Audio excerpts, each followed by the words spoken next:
Good morning, everyone. My name is Lauren Simpson, and I'm with the SBDC. I am joined today, this morning, with the fabulous Lori Williams. Good morning, Lori. Hey, Lauren. Hello. Good to see you. I love that purple on you. It's gorgeous. I needed something bright and colorful this morning, and purple's a power color. So there we go. Powerful audience, and I'm representing them today. Awesome. We also have a special treat. We are also joined today by our incredible colleague, Miss Sadie. Hi, Sadie. Thank you. Hey. A little too excited. Not at all. Not for this audience. We're all ready for it. Okay, cool. So just a quick little tidbit. Sadie's going to be taking over for me for the remainder of the show. I'm going to do the intro and then she'll finish it off for me. So you guys treat her good, like I know you will. Let me go ahead and start my screen share so I can dive into a quick introduction as to who we are, what we're doing here, and then I'll hand it back over to Lori and Sadie. And so again, my name is Lauren Simpson. I'm with the SBDC, or the Small Business Development Center. We are a national program with over 1,000 locations across the country. That means regardless of whatever city you might be in this nation, you should be able to get connected with a SBDC office. And you'll want to do so because we offer no-cost services to local small businesses. No cost because your tax dollars are at work. So your tax dollars have already taken care of the fees. You might as well partake in our resources.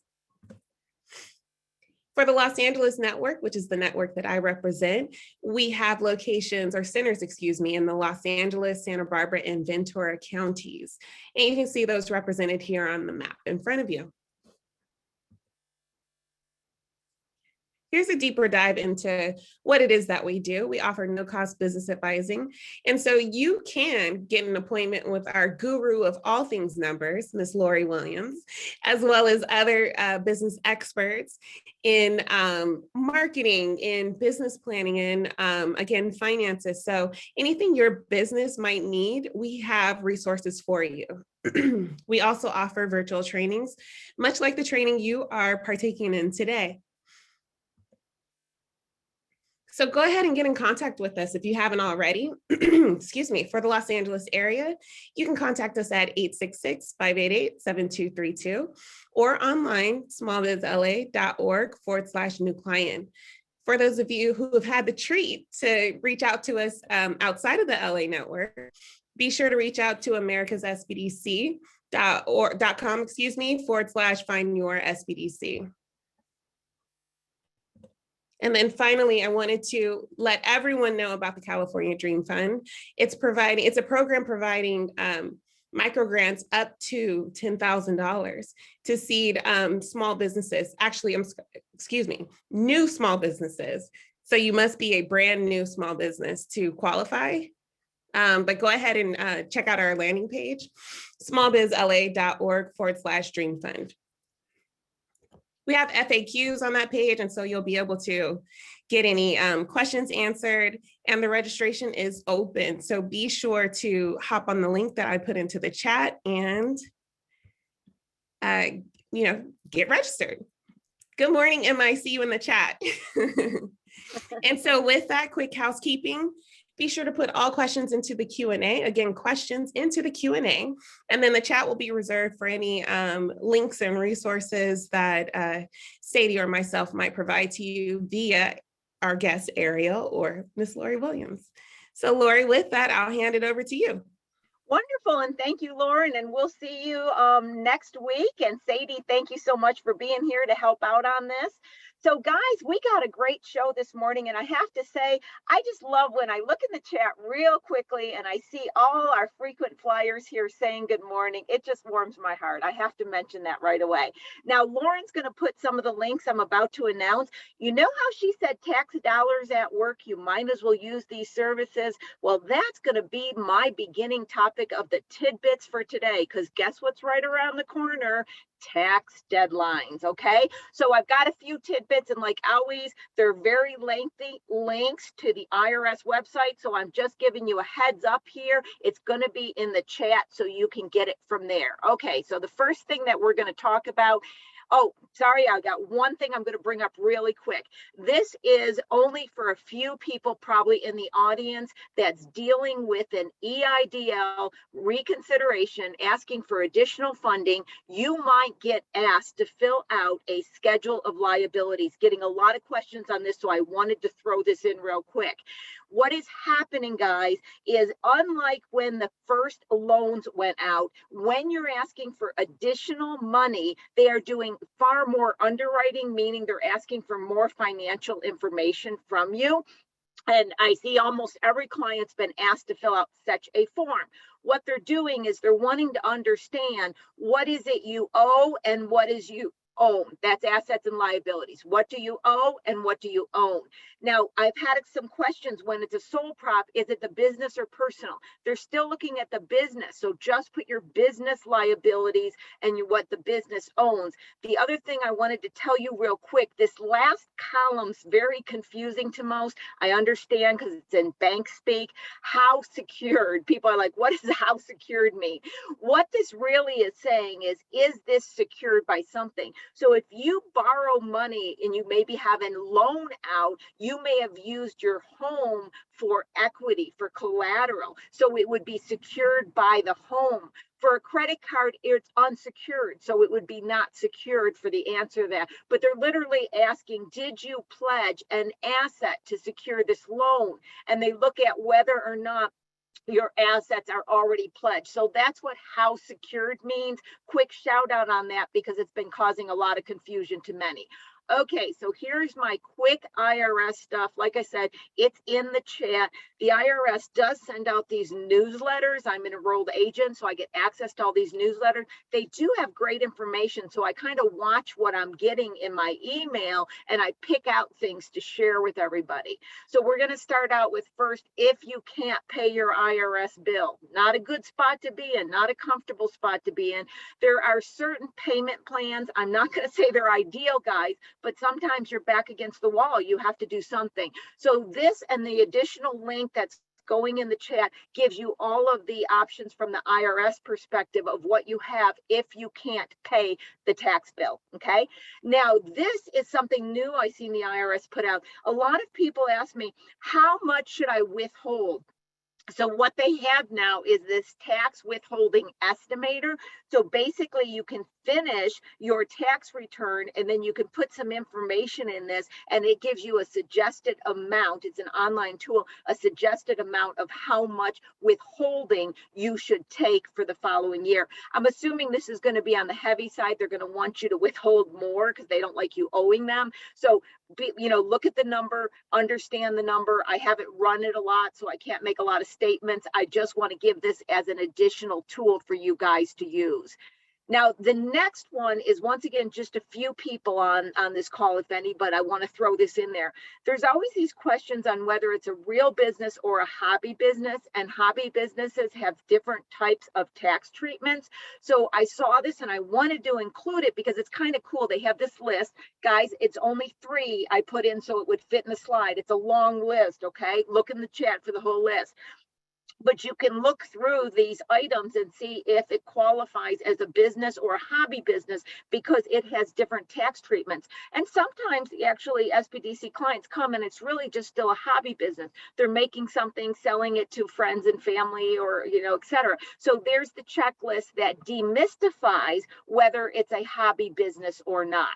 Okay, now I want to tell you about some upcoming shows. So next week, I'm having a special session. It's one of the Ask Lori sessions where I talk about what you, the audience, wants to talk about, okay? I answer specific questions, but I'm going to have a focus on it. As you know, for the frequent flyers that have been with us for 2 weeks, and this week is included in a series I've been doing. The series is a real look into marketing for your company, sales and marketing. We talked about digital marketing 2 weeks ago. We talked about bringing clients to our website last week. Today, we're going to get into strategies. So I've really focused on how to increase your customer base. And this following week, what I'm going to talk about is let's bring marketing and finance together, because not often enough are they put together in a mindset and a financial calculation for small businesses. You know, people say, well, what should your marketing budget be? And we talked about that a bit with Stuart last week. It's got to be based on finance, because you can't spend money you don't have, right? So you got to know, how much money can I have to invest in marketing? And then you don't invest it and just, well, hope and prayer it's going to work. You need to have a way to calculate back, what does the sales need to increase to in order to pay and benefit from the marketing? So it's putting a quality check on the marketing you're doing to make sure it's working. So next week, we're going to talk about that, plus anything you want to discuss.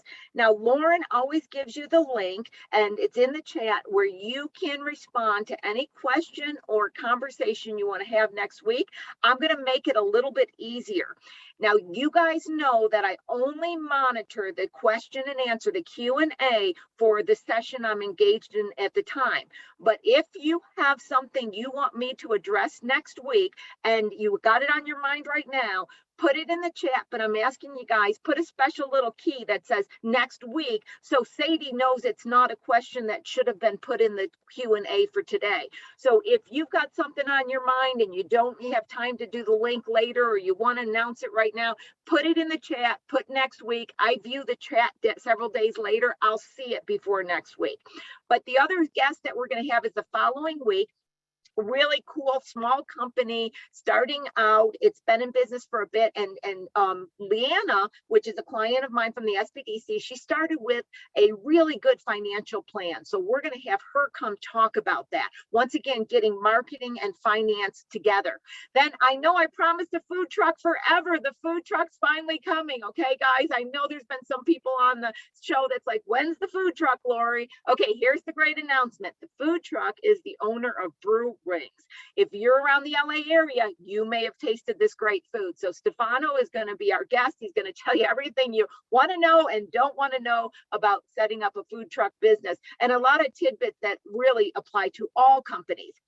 And then after that, we're going to have a special guest. Abby is the owner of Zspecial, and this is a company that creates herbal products. And like many of our other guests, she started from this scratch and is still in the process of experiencing wholesale, retail, online.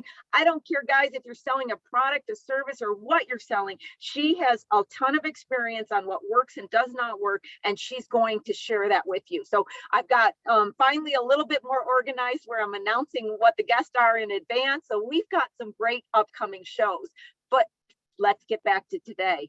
Today is really exciting. Like I said, we've been working on focusing on the marketing. And I started with social media with Deborah, and then we talked about website marketing with Stuart. Now, you hear me say all the time, I'm addicted to the word strategy. You know, I believe that everything should have some strategy you engage in. Just doing things one-off here and there is not effective. You know, all companies, especially ones that get to a certain size, they look at the big picture. They have plans, they have goals. Small businesses tend to not. So when I found that Ariel, which is a fellow advisor at the SBDC, I'm telling you that straight up, guys. So his information is in the chat, so you can reach him. When I found that out that he was going to come on the show and was willing to tell his story, I was excited. I was excited about it, because here's one of the things that he wrote to me, and this makes a lot of sense. I said, hey, what would you like to talk about? Tell me about the conversation. He said, whether it's working within the community, starting my own ventures, or consulting for new or established businesses, I optimize the strength of the team to find solutions, create value opportunities, and think outside the box. Now that's strategy. Ariel, welcome to the show. How are you? You know what? You're talking my tune. You know, everybody on the show knows my favorite word's profitability, okay? And anything that leads to profitability, I'm in. You know, I'm in. And you know what? I always tell the people in marketing and sales and everything, you got to do your job so those cool little numbers get on my financial statements. Without you, I can't get them on the financial statement. So here, tell me more about that sentence I read. What do you do for clients? What is your focus and approach? I mean, absolutely. Thank you for having me. First of all, I appreciate all you guys and everybody attending this. You know, marketing, I mean, like you, Lori, marketing is such a broad terminology, right? Mhm. And strategy is kind of sometimes a difficult word to deal with when it stresses people out when they deal with the financials and they look at what their product or service is doing and how they're going to do it. So for me, I always like to say the word roadmap, so it's not as, you know, scary. But you know, one of the things I've learned over the years is the strategy. The definition to me is the intelligent allocation of insufficient funds, right? Okay, Sadie, intelligent allocation of Insufficient funds, insufficient funds. That is great. You got to write right? that one down, Sadie. I love it because everybody has insufficient funds that they have to intelligently allocate. Okay, I'm already in. Keep talking. So, so being marketing is such a broad terminology. When I say marketing, it's like car, you know, what kind of car? Marketing, is it web platform? Is it creative? Is it activation? Is it social platforms? Whatever it is. So for me, you know, when I look at marketing, I work with my clients, I always look at it from three perspectives. The three perspectives you look at is your community development or your community. You look at your web platform, how you're playing in these worlds, and your print platform. And nowadays, you know, print might be on the smaller side of the spend, but it's still very relevant in certain sectors, depending on who your audience is. So when I look at those three categories and how we spend strategically these funds, you know, you have to kind of break it down into subcategories, right? For me, creativity is a big thing. You know, when you think of creativity, you know, thinking outside of the box, how are you going to differentiate yourself from your competitors or your competitive set? You know, how do you know what's already out there and how are you going to be that much more different or take what's already out there to the next level, right? Because one of the things that I've learned in this, and a little bit background and history for me, I come from probably the surf skate culture brands. We come from we call it the action sports sector. So you're talking about a culture that started as a backyard hobby like surfing and skateboarding, but it's been able to project itself to be a national brand competing with the big brands. So I worked for Vans. So for Vans, we were just a small surf shoe for skaters. Right now, the brand is like competing with the Nikes, the Adidas, and all that because they were very strategic in how they did things. So working for them allowed me to think creatively outside of the box and making sure that we understood who we're speaking to. Because one of the things in thinking creatively is anybody can think creatively. The question is can you think creatively within your sector and who you're speaking to? So with that, that makes complete, you know, I'm just going to add to your creativity, and this is coming from old MBA school. Okay. So years ago, there was a story that we always used to talk about being creative, and it stuck with me forever. There was a tuna fish company that had major market share. And by the way, guys, I don't know if the story's true or not, but it's still a great story. Okay. So there's this tuna fish company that has major market share, and it starts losing it to a brand new competitor. And the brand new competitor, their tuna has a little bit of a pink tone. And so they hire an advertising agency, and the advertising agency did one headline. They said, you know, the old company, they said, guaranteed to not turn pink. Of course, that changed things immediately. So what I've learned over that, because my humble beginnings, believe it or not, were in advertising, is that you can do the smallest thing that can make the biggest difference. So I just want to say, you know, I don't hear in the small companies creativity used as much as you do in the larger campaigns in the big company. And I think that's a lost word. So you've already brought another great word. And, you know, speaking of Vans, one of the private companies I had was a big skateboard company, became very popular. And one of the things they did that I thought was so interesting is they had influencers. They found the coolest guy into an area they were going to put a store, right? They found the coolest guy. They went into the local skate shop. They found the cool guy that was skating in the local place, right? Yeah. They got in front of him and said, here's the deal. You wear our clothes, you use our skate for free. And they had him do that. And then they moved the store in their area. And they said, once the influencer, everybody wanted to be like them, then they come in the store and buy. So once again, creativity and outdoors had to bring those two stories in because they were great. Keep going. I love what you're doing. Wow. I mean, you just led into my next conversation. My next bullet point would be audience, right? your influencer was the person that influenced that local market, which allowed them to bring something retail to the environment. And it's an audience, right? Because the brand knew that if they spent money on this influencer, then they would get more eyes on it. And they were what they call core to the market, meaning they were speaking that skate language. So for me, whatever sector business you're in, whether it's service or product, you have to speak that language to that audience. Meaning, one of the misnomers in marketing is, oh, we're just going to do Facebook ads because I bake cookies. That's vegan. Okay, that doesn't work to me because I'll be like, okay, my first question is, who is your audience? You have to drum it down to like the vegan, the community, the culture, understanding the culture, what brands are working with there, and then speak that language. Because if you're talking baking terminology and you're not speaking vegan terminology, the vegan community is not going to be able to adhere to this. So you have to be attuned to your audience, and you have to not speak in a broader term. You have to speak very directly, because in the end, when you speak to an audience, the audience that bounded to your brand becomes your ambassador. Like the influencer, right? Yep. He's a cool kid that skates. He influences new kids, and vice versa. Those new kids get good, get better and better. It's like a target, like a target, right? You hit the middle, and then you start marketing outside, and then it gets bigger, bigger, bigger, and bigger, because the influence gets bigger. Because if you speak to a direct audience, then and you speak that language, then what happens is they become the ambassadors, and the ambassadors become ambassadors, and that's how you're getting brand awareness. And you're not wasting any money, because obviously in marketing, spending money on one influencer that can move a market is amazing, but sometimes you have to spend on 5 influencers that can move market in a couple different directions. Does that make sense? So it's one of those things. It does. And, I think it also goes back to what you were saying about insufficient funds. People gravitate immediately towards Facebook. It's easy. I do this, but it doesn't give the outcomes in many cases. Going to your example of baking and vegan cookies, right?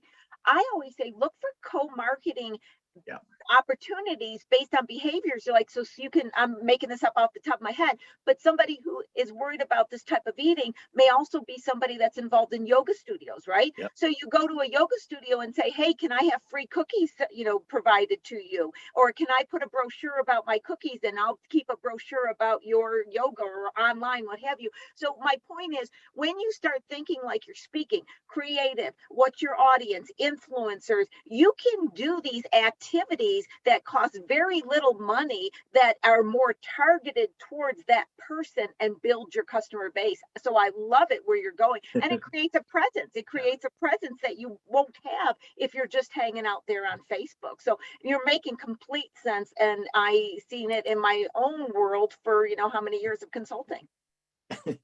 I feel like you have my notes right now, Lori, because you just led into my next bullet points is presence, right?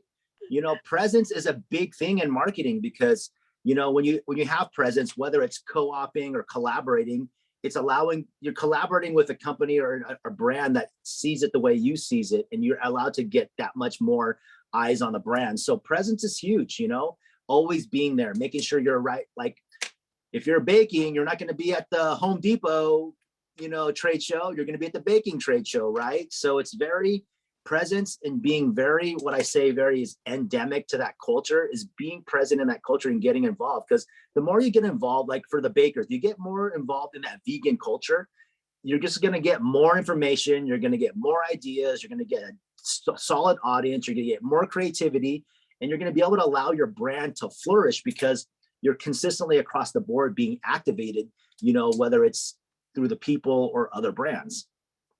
It's interesting. And I know, guys, I've told you this story so many times, you're probably sick in the audience of it, but it's such a good point. And Ariel's mentioning again, going on presence, Ariel. So this goes back many years ago when I was really building my consulting business, and I was playing the whole LA scene, right? I was walking into, and I don't think I ever told the audience the background on this, but here I am in like a grocery store, and somebody has a little stand giving away cookie samples, right? And I'm watching, they give away a cookie sample, and then a cookie goes in, cookie box goes in the grocery shopping cart. And I'm like going, oh my God, I wish I had samples, but I can't because I'm a consultant. And then my little brain said, wait a minute. I don't sell words. I sell intellect. Where is my sample of intellect? So fast forward my entire career for, high level consulting, turnaround consulting. I did this. I would call business associations, the LA Chamber, all these business associations. What do they want? They wanted speakers to come to their events. I was a free speaker at all the business organizations, and I would demonstrate my intellect. I gave away free samples of intellect at the speech, Yeah. right? And then, of course, I'd have clients wanting me to apply the intellect, the sample, to them. And so my point is, what Ariel's talking about as a presence is something you can do so easily. And it's not just about a product company, it's a service company as well. And then I took this whole concept, I did writing, now it's blogs, you can give away free things on YouTube. I mean, you can take what I did in an on-site presence, right, to any platform now. But the more you can be present in front and demonstrate what you do, the more you can create it. Now, one of the things that I know is, and I had to be consistent. I had to make sure I did this activity, then I did this activity. I couldn't do an activity and then not do anything for how long. So continue on where you're going, but I understand the presence personally. Yeah, I mean, along with presence, there has to be consistency, right? You have to be consistent. You just can't advertise on Facebook once and expect. I mean, one of the biggest things in marketing is, I advertised in Facebook and Instagram and I did print ads and I got nothing back, right? The ROI is it's just know in marketing, the return on investment on marketing is, you have to look at it from a different angle versus a financial angle, because it's one of those things that being consistent is going to cost money, but the return is something what we call being stale. Being stale in an industry is good because they know your brand is there, right? Like Coca-Cola, Pepsi, Vans, Nike, it's always there. It's always there because they're consistent. It's always, oh yeah, it's only Nike. It's one of those things where it's always there. But if you're here now, gone tomorrow, it's hard because that's where you have to kind of financially figure out, like, how can I be consistent? But again, be creative with your audience in your presence in being consistent. Maybe it's just going to be at the baking event. You're being at all the fairs, twice a year for the next 3 years, right? To get your brand out. So that's being consistent within that sector, and people will always know you're there. The part what people struggle with is spreading themselves thin. They want to be everywhere at once, and then they're gone here. They're here today and gone tomorrow. And sometimes that doesn't make any sense because you're going to be that brand that flashes by and you don't have a plan. You don't have a strategy. You don't have a roadmap. You have to kind of break it down to its basics, We had a guest a couple weeks ago. Her name was Yvette, and she had a fashion product, right? And she told us about all the benefits from the pop-ups, the local pop-ups that she was going to. It built her audience. And we had another guest talk about pop-ups. And so here, once again, is a way to have a presence through these pop-ups. They weren't cheap, but they weren't outrageously expensive. And you could, commit to the whole day on being someplace. And they were all building an audience through that. Now, something you said, Ariel, and let's unpack this a little bit. I'm in agreement with you, but I want to unpack it for a couple more layers. Yes, it's correct that it's really hard to say, okay, I went here today and then I have this financial ROI that happens. When that happens, it's friggin' great. Like if I would go to an event and I'd speak and I'd get a good client, we had Stuart talking about how he did a blog and he got a client, a big, huge client right after. So those wins do happen, right? But they don't always connect. So here's the way I want to word it and have you comment on it and then change it because it's my words as will. Yes, it's true that it doesn't always lead to immediate, but it does need to lead to it eventually. The numbers have to show up for the financial advantage, and you have to at least be conscious of this. And where I'm going, Ariel, is I've been forcing every one of our guests about marketing to talk about just don't do it without looking to see if you're getting the results. Have a stopgap that you're going to check things. You're going to make sure. So just with that huge thing I just said, can you run with it a little bit and give me your thoughts on what I said? Yeah, absolutely. I mean, there's so much, like obviously sometimes the financial doesn't come in, but I mean, when you put those stop gaps in or you put those ceilings in, you put those checkpoints in, it's one of those things where whether it's, you have to look at the whatever platform or whatever media you're using to market and kind of make realistic goals. Like, for example, maybe you spend ads on Instagram and you want to get 10,000 followers. Like 10,000 followers in 2 weeks is not going to happen. but like maybe if you get 500 the first month and then you start working, you start engaging in direct messaging and you have engaging conversation, your network keeps expanding through there. So it's putting realistic goals that are really realistic in front of you to make it happen. And I'd rather see, like what I always work with my clients is I'd like to see smaller wins versus big wins and then retract. So if you do small wins, small wins, small wins, small wins, and you look back at your smaller wins, then it's a bigger win, right? I mean, those one hit wonders on Instagram where these brands take off and they sold 10 million in one day. There's a lot of work that goes beyond that. It's not just an overnight success. There are overnight successes, but I'd say 99.9% of the time, there's a lot of work that goes into like a lot of these big things that happen. So it's putting realistic goals, and not overextending yourself. I agree. I always tell everybody that one hit wonders, have you ever read, an article in the Rolling Stones or something where that somebody says, you came out of nowhere and the band was like, hello, no, you don't know how many dives we've been playing in for friggin' 20 years. They're almost insulted by that. So I tell everybody, these one hit wonders are not, media loves to play on them. They like to boast on them, but they're really not true. And, I look at the financials. I see companies that are well-known brand, not, big companies, but people say, I see this everywhere. And I look at their numbers, they can't even buy a quart of milk. They don't have the financials in play. I love what you're saying about having these goals. And another word that you used in a communication is you said defining objectives. So I want to walk back and unpack that as well. I'm assuming, Ariel, you're not saying it happens and then you go, I hit a goal. You're saying you sit down, you think about this, you maybe even write it on a piece of paper. So let's give a little training to our guests. If I said to you, hey, I want to sell X, what would you tell me? You would say, get a goal, and would I write it down, or I would just say, I'm going to do this? What would you instruct me to make it tangible? I'd say I'd write the goal. Oh, I'm sorry. Oh, that's okay. We love animals on this show. My cat jumped in. Perfect. Sorry. So, it's always write a goal down, right? And then you have to work backwards and see what's realistic for that goal. So if it's going to be followers or whatever it may be, you have to figure out there's not one formula, and everybody's marketing, because their creativity and their audience is always going to be different. Maybe it's something like, if I'm a baker, I want to get 5 customers and have them become brand ambassadors, meaning like have them sell for me. So you have to take what it is, cut it in half, and figure out how you're going to get there. And there's no right answer and there's no wrong answer on how you're going to get there. The question is if you're going to get there, right? So when you want to define the objective, so if it's getting your brand, the baking brand to retail, okay, to get to retail, I'm going to have to go to how many events, or I got to go to wholesalers, and you have to figure it out. Like it's tough to give the perfect answer, but get the goal, cut it in half and find out what's realistic, then cut that half and make something that's attainable. Because one of the biggest things in marketing is you grind and you hustle so hard and it feels like it never ends, because you don't set these small markers for yourself to get to a point where he's like, okay, I got here, what's the next thing? But see, when you get to that first goal or that first objective, you have to analyze what's happening there, because that could be the next trajectory of your brand. Meaning, okay, the people liked it, but my marketing is horrible. Okay, let's talk to the people and say, how should I market this? Maybe it's not through Instagram, maybe it's through print. I need to pass out flyers because these people talk through flyers.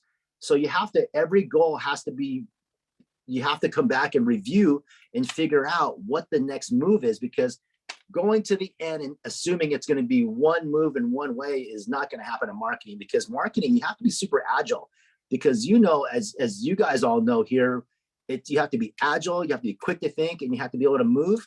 And just know, marketing your brand, to me personally, you can never market the wrong way if you're passionate and you love it and if you're emotionally attached to it.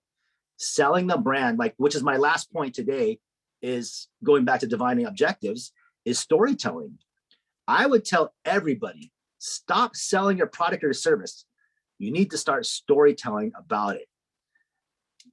you know? That's great. Aria, you said not the perfect answer, but you actually answered it perfectly. I'm going to tell you why, and I want to point out some things that the audience maybe picked up or not. While you were answering that, you were saying things like, you have to figure it out. You have to take these little actions. You got to see where you're getting. And that's really the crux of this.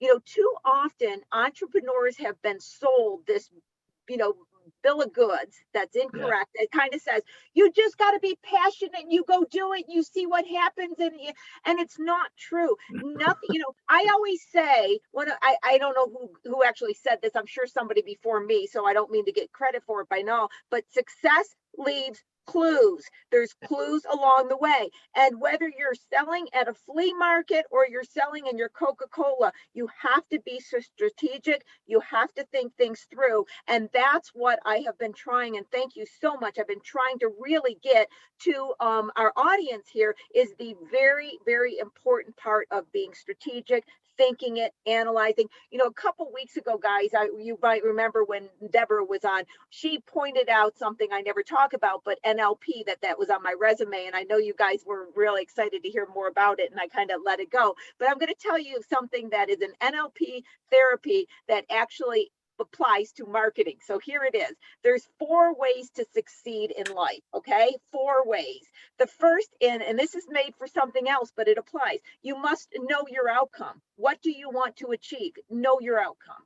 Number 2, take massive action. Go after your outcome. Whatever goal it is, go after it. Here's 3. It's really important. See if you're getting the results. If you don't, change your approach. Those are the 4 ways of succeeding according to NLP in life, but it's also about marketing. And Ariel, that's what you were basically saying. You were saying, figure out your goals, figure out what you're trying to achieve. And you also said about little pieces, they call it chunk it down, little tiny chunks to see. Because what I see is people do the experiment of marketing with the outcome over here. And then when the information changes along the way, they don't change your approach. You've got your approach. Now, I loved what you said about storytelling. That was really what I always did with my intellect. I stood up in a crowd and I told stories of how I helped companies, right? But another part that you said that I'd like to emphasize, and I think this is where you were coming with your team, me going in and doing turnarounds as the CFO, I would talk sales and marketing just because I needed the financials to get better, right? But what I would talk a lot, whether the company consisted of 1 owner or 10 owners or 20 employees, or sometimes these were huge companies, I would go in and I'd say, make every person internally a salesperson and communicate that to your vendors. Have a consistent line you use to describe your company. Describe it to vendors. Ask your vendors if they know anybody else that might buy it. Ask your clients. Ask everybody. Be an internal sales, but be consistent in your messaging. And you talked a little bit in our communication about team building and getting everybody on the same team. And I think you were kind of referring to what I'm saying here. So I'm going to pass the buck back to you to give us some insight on that. Absolutely. And what's one of the biggest strengths of a brand is your brand ambassadors, or they call them soldiers, or the people that love your brand. Because when you start looking at how your brand gets to the next level, it's, as a small business owner, previously, and having small brands, it wasn't my circle of friends I made money off of. It was the friends of friends of friends I made money off, because my friends became my ambassadors. So when you talk about internally being a sales team, you have to sell it consistently all the time. But at the same time, you have to convince the people, because if someone is being attracted to your brand, whether they're buying a product or a service, they are engaged. They're emotionally tied to the brand because there's a reason why. Like they buying the baked goods because it's vegan and they're vegan, and your brand means something to them because you see things the way they do. You look at life the way they do. You live your life the way they do, and they're attached to that. And they'll be the first one that's going to be to tell your story. It's kind of like going to a really good mechanic, right? You go to a really good car mechanic, he takes care of you. You don't have to worry about anything, and he's not going to burn you. You're going to go back to the mechanic. It's like the brand. It's like that, having the brand ambassadors or that internal sales team that turns everybody else into to the sales force.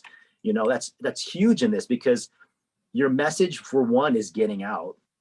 2, you're listening to your audience. If that internal core sales team or people or ambassadors are your audience, they're the ones that are they have the boots on the ground that's listening to what's going on. So you as a brand can come back and refocus on the group and be agile and figure out, okay, this is working, this is not working. Now, instead of you being the focus group, now you have a team to be a focus group. So you have to be very, again, I'm gonna use the word agile. You have to think creatively.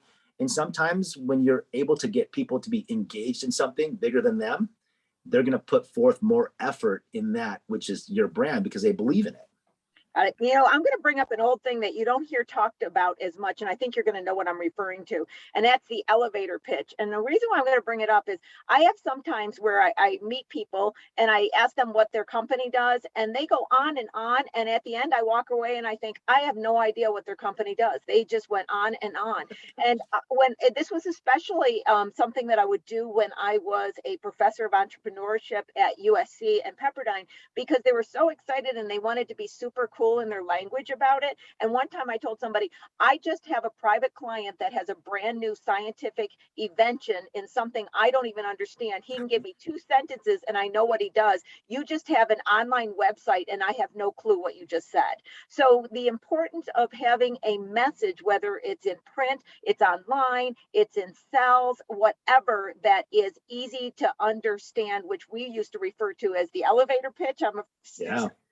Can you tell people about the importance of what the elevator pitch was? Oh my gosh, the elevator pitch. That's you're in the elevator, you got 30 seconds to sell this big time investor, and you got three sentences to say it, and that's where I think I've changed that word for me personally, the elevator pitch, to storytelling. Tell them about your brand. And then if they engage with you in that elevator for that 30 seconds, then you've hooked somebody on the line and you can have a deeper conversation. But elevator pitch, I think, is still very relevant, Matt, because they're going to ask you who you are and what you do, who, what, why, and when. That's what you are as a brand, and how, so I think, the elevator pitch, the storytelling, it's all creative approaches. I mean, that's what storytelling is, right? It's basically the elevator pitch turned into a different use of words or a different light, because when you storytell about whatever you do, it's completely different than selling it, right? Because selling it, you feel like just being pounded, oh, buy. But when you're storytelling it, you're like, hey, the approach is a little bit more softer and more conversational, so going back to the elevator pitch, yeah, I remember sitting in these marketing classes and it was like, wow, we got 30 seconds and it was so stressful to come up with one sentence. But once you start feeling it, and again, your elevator pitch or your story piece will change over time as you get more comfortable. So again, being agile, being very directed to who you're speaking to, because if you're speaking to an investor, you're not going to be talking about the small potatoes you're dealing with in the company. You're going to talk about the big overarching message, right? So it's again, knowing your audience, if you're, it's so true. I changed mine so many times over the years. When I was in my younger years, I think I was, you get a little bit insecure and you want to show your intellect when you're selling it. So I was very engaged in describing myself in a really smart way. But of course, people didn't know what in the world I was talking about, right? So eventually over the years, I started getting to the point where I understood I needed to be more basic. And in fact, I had my big turnaround consulting firm and I was asked to go on a radio show. This is decades ago again, right? And they wanted me to, present some kind of branding name. And I didn't want to have my big consulting firm because that was really seen as a big consulting firm, right? So I thought, well, I've written some books, I'm going to create a division anyway. And that's where the name Business Simply Put came from. And what's interesting is where it came from is I had a client at the time that used to call the words, I would say, the sentences I would tell her, she called them Loriisms. And she had all these sticky notes on her computer of all these things I advised her on, right? And she said one day to me, she goes, it's just not confusing. You make business, really simply put. And that's where I got it from. I was like, well, this is how my customer sees me, right? And then I started saying, well, my expertise is in tax, finance, and legal structures, and small businesses are very confused by this, so I answer their questions. It was so I was like, well, I have this degree in this. I was like, well, yeah, they're confused and they ask a question about it and I answer it, you know? So where I'm going with this, Ariel, from my live examples is to really make sure when you're storytelling, you don't go from inside what you perceive, but what the audience perceives. And we talked about that a little bit last week. Can you extrapolate on how we can get the audience to get out of their own head and get into what their customers think about them and not tell their story in the way they see it only? Yeah, that's always a tough one. You know, sometimes, like myself, proven, you get very pigeon-headed and be like, this is the way it's going to be. But, you know, it's having conversations, you know, talk to your immediate circles, talk to your focus group, talk to your sales team, your ambassadors, and ask them what's going on out there. Because unless you're that person that's having these conversations and talking to 20 people, but the tough part is it's like a leader. You have to take the consensus of what everybody's thinking and be able to lead, right? And be able to lead in a correct way, like in marketing for your brand and storytelling. To make sure you're talking to your audience correctly, you have to do some research and data, and your ambassadors, the people that are ones selling the brand or the service for you, can tell you what's going on. They like this, they don't like this. And that's where you have to, again, be agile and be able to creatively think and like, how are we going to message these people based on this information, right? So there's no right or wrong answer. I think it's the connection that you want, because once you have a connection, then you have the sale. So going back to that part of the storytelling part, it's to get it out of yourself is you have to have conversations. And sometimes you don't want to hear it. You know, it's like my wife. I don't want to hear what she has to tell me all the time. I'm like, man, you know, really? But, you know, it's another perspective and it's so hard, you know, but you have to be humble and understand that to have a successful business, it's the humility of failing and how fast you get up again. And the failure could be not the business going kaputs, could be like, oh my God, I failed because I see it this way. My wife sees it somewhere, or my business partner or my friends see it this way. I don't see it that way, but let me understand it from their perspective. So it's humility. You have to have humility because humility makes you stronger, you know, and you have to be hungry. You have to be humble and hungry and grind and understand that people think being an entrepreneur. When I left corporate America, I thought being an entrepreneur is going to be amazing. I get to surf every day, pick up my daughter, take her to swim practice. No one told me that I was going to work 24/7, 7 hours a day and love it. You know, but I was, whoa. But yes, as an entrepreneur, you can turn it off. But when you turn it off, when you come back, it's going to be the load's going to be that much heavier. Yep. Not like corporate America, are like, okay, I'm going in Monday, Friday, get my weekends off. But oh gosh, you know, it's one of those things where, you know, you have to be humble. And I use that word humility a lot because you don't want to hear it. And it's okay not to hear it. It's okay. But the question is how fast, like for me personally, how fast was I able to process with the humility, meaning, oh, I don't like that answer. Yeah. Or it's like, you know what, you're right. I love what you're saying, because I think sometimes, you know, and I totally get this, everybody. I've been there and I've been there with other people. You want to have this succeed so much, you have a level of fear. And so people overcome the fear with this belief and passion, and they try to be so passionate that they steamroll and they miss the humility and they don't listen to any outside influences.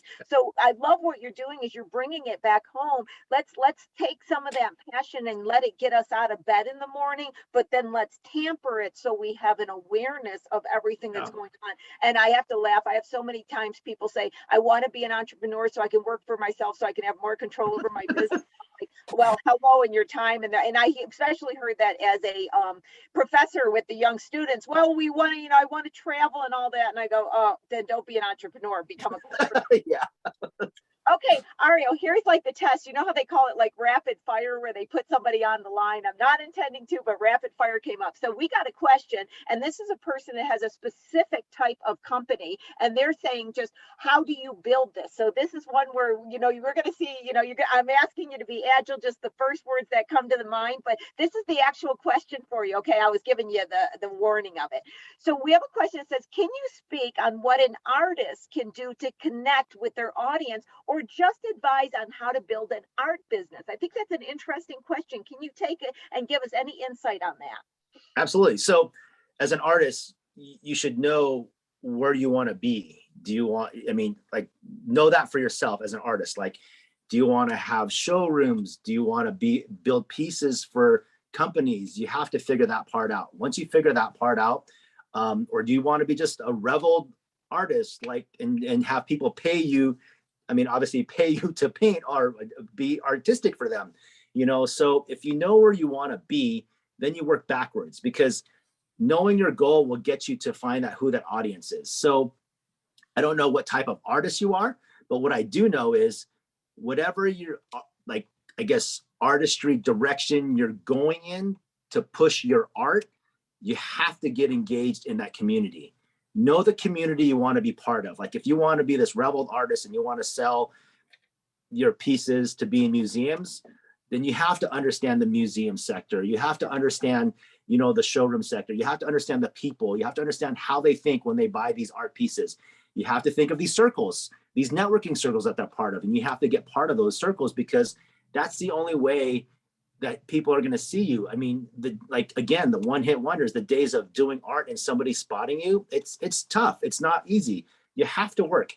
And then those one-hit wonders, there was work behind that. I don't care what anybody says. You know, it's far and few between. So as an artist, depending on the direction you're going into, like set a goal for yourself. I want to have an art show, and in this art show, these are the people I want to invite. I want to invite the people at the museums. I want to invite the curators. I want to invite my local artisans in the area, and I want to collaborate, because if we collaborate together, we can get our message out bigger, you know? And then knowing that if you're going to have an art show and an event, don't get me wrong, it's amazing event to have and kind of revel in, I'm here. But when you have all those people at your event or you're connecting, you have to connect. That's when the real work starts.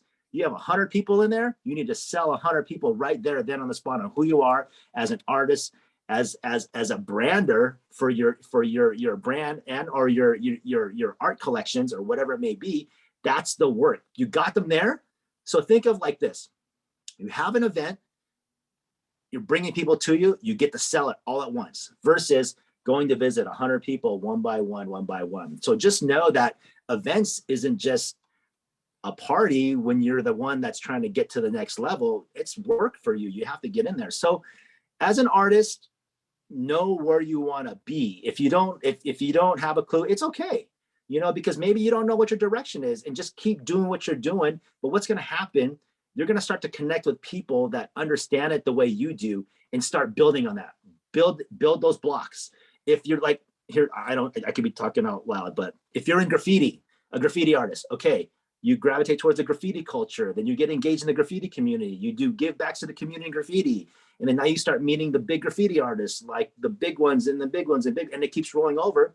Then you get tied in, then you have collaborative work. Now you're doing a piece on a wall with a big time artist. Now someone's going to commission you to do something at their business. So you have to kind of know which way you want to go and be agile, because sometimes it's not going to want to work for you. But if you have to do a piece for free, pro bono, but it's going to get you to this networking circle, you might want to consider that, because when you look at long-term business as an artist or any person in business, for me personally, I like long-term business versus short-term business, you know? And it's one of those things as an artist, which is, it's not easy, but I know a lot of artists that have done very well for themselves because they were able to stay humble, stay hungry, keep their nose to the grind, and was able to make stepping stones. They didn't go big out of the gate. They didn't do a big mural on the biggest building at downtown LA. What they did is they did small pieces, built relationships, got engaged in the culture. They knew who their audience was. They were consistent in their branding because they were always around. And they saw, okay, when I look at like my community development and how I'm activated as an artist in the artist community. They know me. You know, my web platform, I have presence in my web platform, and print. Maybe print could be just business cards or just being around. So those are the things I would look into, you know. Very, very sound advice. And you know what it keeps coming back to, and what I love is the roadmap that you discussed at the end. If you say, I want to drive to New York, you first identify where in New York you want to drive to. I'm just cross country since it's California. And then you look at the map to find the details of how to get there. Yeah. I always will tell people, imagine where you want to be, and then imagine what you had to do to get there, and then start doing those steps and see where they get you and change it as it goes along. And so I love what you're saying about that. And I think it always follows a roadmap. I also love the part that you say about, one little element at a time, go big. And I mentioned this quite a bit. I grew up in a small country, and real tiny, rural, podunk actually, beyond rural. There was nothing, right? But there was the local, tire person that sold tires out of their house, at the local shop. I talk about that, right? But what I knew as a business, from businesses being a kid, is you sold one thing, and then you sold more than one thing, and then you sold many more than one things, and you sold many. So everything was built incrementally, just like an athlete. You train, then you train a little more, then you train a little more. But unfortunately, I think social media brings this in, that I'm going to do this and I'm going to be a one-hit wonder, and they take away from it the thought process, the strategy, the planning, the trying, and the fact that incrementally you achieve goals. That's how you achieve goals. You set them and you incrementally achieve them. And you have given us such insight of taking what we learned the other 2 weeks and building it around a strategy, and a strategy that has the consistency, it has the presence, it has the storytelling. We have learned so much today about just bringing it all together. So we got a couple more minutes. I want to send it back to you. Any last words you'd like to let the audience know or say, your moment here? Yeah, absolutely. Just don't overthink marketing. If there's 3 things in marketing you should kind of just revel on and kind of just have on your top ticker, would be your community, your web presence, and print. And then from there, break it down and how, 1, you're going to spend, 2, and how you're going to activate on those 3 things. If it's community development, okay, like I got to get active in community, I need to get involved in nonprofit, or I want to do pro bono work. Your web platforms, obviously your Facebook, your Instagrams, your TikToks, your Twitter, i.e., and then your print. Look at those 3 things, and then get into the subcategories of creativity, your audience, your present, consistency, and your storytelling. Because if you look at that as a whole, that will allow you, when you start thinking of it that way, it's allowing you to build your strategy or your roadmap for your brand. And then it's going to change, especially marketing. Marketing's so agile, and understand you're going to fail. Yeah. How you become the best marketer is because they failed a million times, right? I come from the world of guerrilla marketing. I love guerrilla marketing. Pound the pavement, pass stickers out, give everything for free. But that costs money, but your brand gets out, and it gets to be one of those things like, the brands I worked for were very just core and just pounded the pavement. And I love that work ethic because nothing was handed. We had to grind. We had to be at the snow events at like below 10 degrees, freezing our butts off. And then back in the Arizona the week after, it's like 120 degrees. It's like, but you pound the pavement, because if you're present in the community, whoever you're trying to sell to, or being in that demographic, it's going to allow you to be able to storytell and be connected. Once you connect with them, then you sharing your story is going to be the easy part. Yeah, very much so. I love how you state that. And I always notice this one thing. Sometimes you have entrepreneurs, business owners, and they don't feel comfortable being in front, but I have never seen anybody other than the entrepreneur be able to tell the story with the passion and involvement. Yeah. And a lot of times I tell them, okay, maybe you're not out in every single event, but you at least need to be in the front. You have to have what I always called exposure. You have to have exposure. Yeah. I walk around and say, how can I get exposed to my audience? What business groups can I go to? Where can I go into blogs that talk about business? And I think that nobody can tell a story like a entrepreneur can. We've got one question that I'm going to just break down into its smallest element, because we only got a minute here. But basically, it's someone that's in the hospitality and events business for a long time, and they are wondering, any events or information, if they're a nonprofit or working with an event planner, how do they get back in front of places to offer hospitality and events? Oh man, that's events and hospitality is everywhere. you can start at cities, you can start at parks and recs, you can start at like churches, you can start at like even partnerships, because a lot of these event hospitality companies run short-staffed. I mean, you know, it's one of those things where, I mean, there's so much you can do in hospitality. I mean, it's everywhere. I mean, think creatively too. Like if you have the bigger hospitality brands and companies are kind of consuming the whole market, how do you be creative? Like think outside of the box, you know? I don't know what that is off the top of my head, but I mean, if I sat and thought about it, you know, create events, you know, but hospitality, I mean, obviously landing a city is probably the best thing to do, but, you know, I mean, working with your country clubs, working with like schools, you know, working with the PTAs, you know, like the parent teacher associations, because they don't want to barbecue anymore. Let's just pay for it nowadays. We'll just fundraise, you know. I mean, gosh, I can go off and we can throw 20 things on the wall right now. And then, but again, when you throw the 20 things on the wall, it's so random. Like maybe you specifically work, you know, a specific audience, like the school sector, work on the school sector, or work on the art. Maybe you should collaborate with the artist that's having the same questions, do an event with food, an event with art. Now you have a collaborative event. Now it's thinking outside the box and blowing people's minds. You invite your friends, we're having art, we're having food. And you know, it's like that, right? Like creatively, like thinking outside of, right? Now we have it. There's your first event. Call the artist.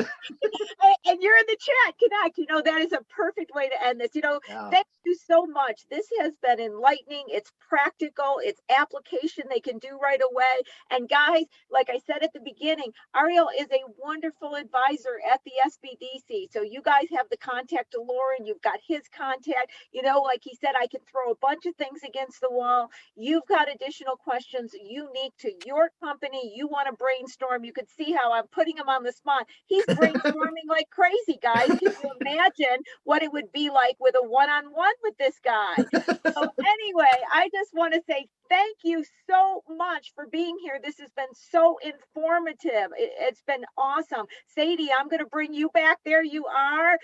Ariel and I, oh, look, we got a dog in the background there too. See? Dogs everywhere. We love dogs. We love animals on this show. We love entrepreneurs. We love animals. We love profitability, and we love marketing strategies. Yay! And oh, you know, Sadie, we had a dance happening the last time, I think, and we're going to have our dance. What? I mean, it's the double round, and we're like, wasn't the little boys in the room? Yes, you learn a lot. Okay, Ariel, thank you. Sadie, I'm turning it back to you. Thank you. High fives. Oh, I'm very excited because I get to say hello and goodbye to you guys. I'm like, I learned a lot, especially with this whole entire elevator pitch or constantly suddenly brainstorming. I'm like, yes, that's what we're doing. So what I'm going to do right now is, because Lauren left us some very good information, I'm going to leave the info right over here that she left for us. So we can say, okay, what are we going to do? We have questions for next week, right? Because we're always moving and shaking. We're doing things. So if you look in the chat window, if you want to have some questions, because I saw some ones right at the end coming in there. So what we're going to do is, okay, Lori, you're brilliant. You have lots of shares, and we're going to say, okay, for next week, can we talk about this topic?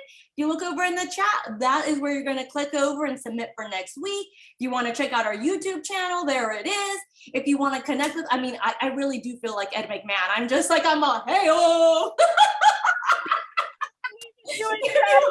Bye, everybody. I'll see you next week. Bye, Ariel. So, yeah, so as you can tell, Lori, we love her. We love Ariel. So what we're going to do, if you want to talk to Lori some more, connect with her directly. You have her email. Okay, well, Lori, you're going to email Lauren for her. And you see Lauren's email address in there is the L Simpson. And she is going to set you up with an appointment with Lori. If you aren't an SBDC client, you are going to sign up at the URL right over there. Oh my God, guys, I know, Heather, right? This is so, inspiring, but this is what we do over here at the SBDC. We are just here to help small businesses. We're here to motivate you, guide you, share information with you. So yes, please email, please contact us. We are literally your tax dollars here at work for you. So sign up, contact us. Other than that, have a fabulous day, and we will see you next week. Talk to you soon. Bye.